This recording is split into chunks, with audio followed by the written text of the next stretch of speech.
Alright, what's going on YouTube today? We're back with another video. We're going to be reacting to all the week 3 games. To kick things off, we have the Buffalo Bills beating the Dolphins. That was pretty obvious in my honest opinion. There's just no way that, like, it's Josh Allen and the Bills, you know, and the Dolphins have not been looking all that good this year, so the reason I'm doing it in this format, by the way, is because every time I click on a game, it's going to take me all the way down to like the January, and then I would have to like scroll all the way back up, and I'm just like, yeah, I'm not doing that today. Next up, we have probably one of the biggest upsets of the week, and that is the Packers falling to the Browns.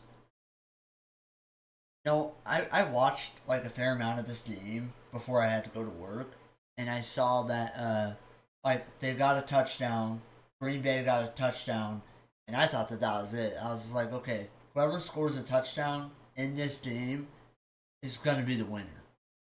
And then Cleveland managed to come back. I mean, I don't know how they managed that, but whatever.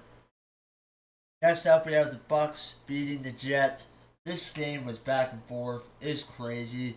I'm telling you, it's a crazy week in the NFL. You know, a bunch of like defensive and special teams touchdowns this week is crazy. But yeah, Baker Mayfield led the team down yet again to kick a game-winning field goal. I mean, Baker Mayfield has that clutch in him, dude. Next up, we have the Commanders absolutely, like, they took a belt and smacked the Raiders' ass. That's all I take from this game. I thought this was going to be a somewhat close and boring game, but dude, this Raiders team is just terrible. You know, Geno Smith is horrible. Next up, we have the Jaguars beating the Texans. I kind of knew that the Jaguars were going to win. Just CJ Stroud and the Texans have just not been looking all that good.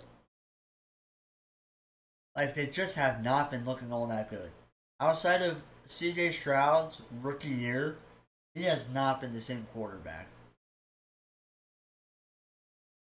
The next one that pains me is the Rams losing to the Eagles. Now, the Rams had this game pretty much beat.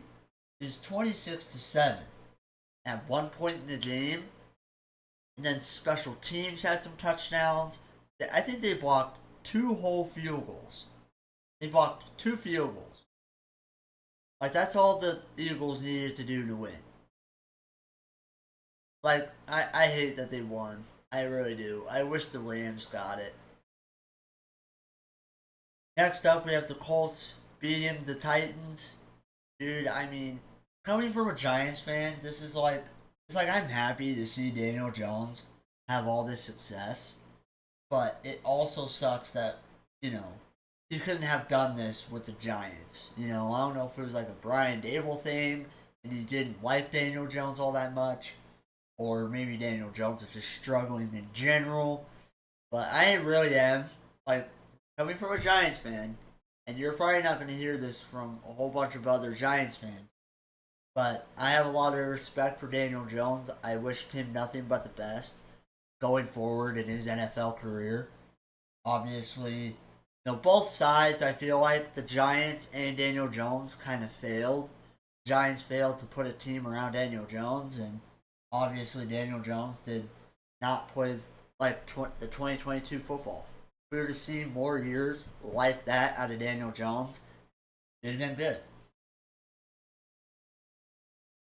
Next up, we have the Vikings absolutely destroying the Bengals. I was not expecting this. I thought this was going to be a snooze fest. I thought this was going to be like a 13-7 game or something. But no, the Vikings just drew up a very good game plan and absolutely torched the Bengals. It was a tough day for fantasy, but whatever. Next up, we have the Panthers. Absolutely. I mean, I was not even expecting this. I was not expecting the Panthers to beat Atlanta this bad. I mean, Michael Penix did not look good at all.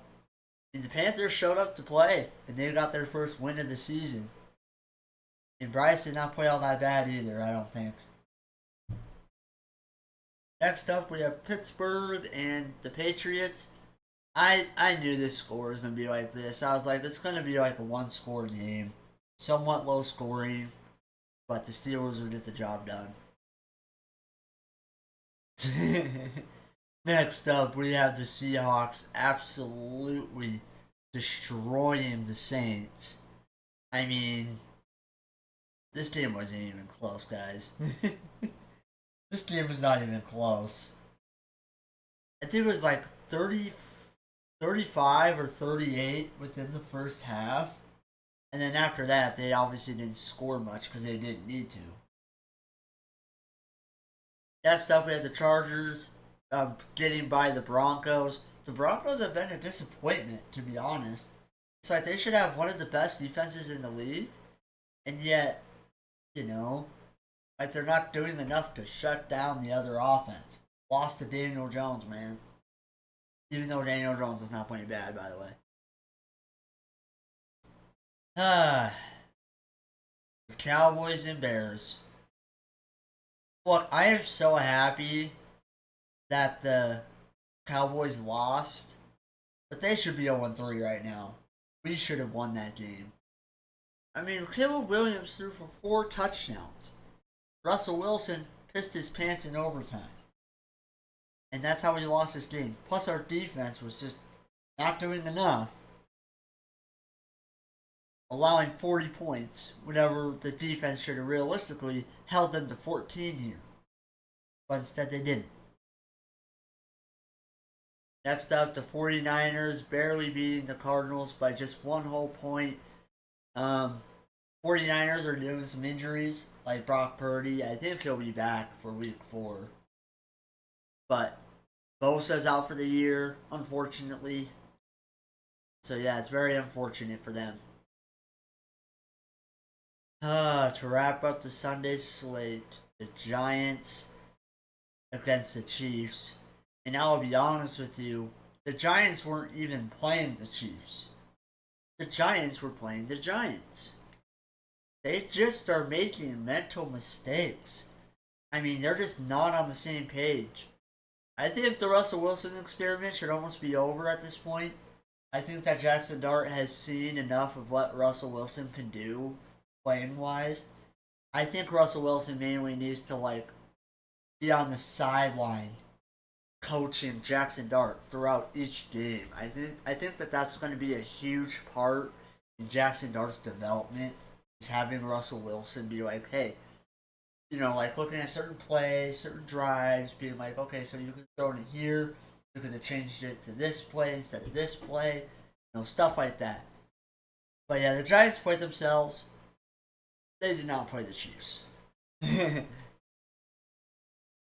And the last game this game was actually really good. The Lions and the Ravens. Personally, I thought the Ravens were going to win just because it's Baltimore. And I thought that they would always have their way against Detroit. But Detroit came out ready. I think that this needs to be crystal clear around the NFL. Dan Campbell has the world's biggest balls there are. Oh, he does. He has the biggest balls in the world. There's no other coach that has bigger balls than he does. Detroit, you got a good one. You got a good one within Dan Campbell. That's all I'm going to say. And he has the biggest balls, dude. He knows. He is just one of the most aggressive coaches.